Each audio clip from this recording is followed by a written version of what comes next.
সাম্প্রতিক সংঘাত থেকে গুরুত্বপূর্ণ সামরিক অভিজ্ঞতা অর্জন করেছে ইরান এবং ভবিষ্যতে আবার যুদ্ধ শুরু হলে আরও অনেক চমক অপেক্ষা করছে বলে মন্তব্য করেছেন ইরানের পররাষ্ট্রমন্ত্রী আব্বাস আরাকচি।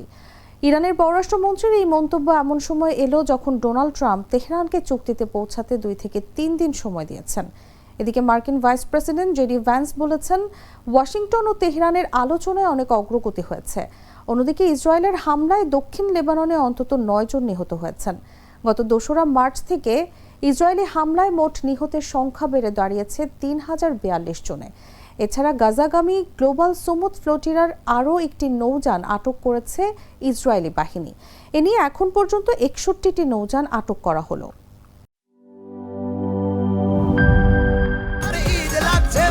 খুশির জোয়ার সবখানে, আর ঈদ লাগছে মনে, বিকাশ পেমেন্ট সবখানে।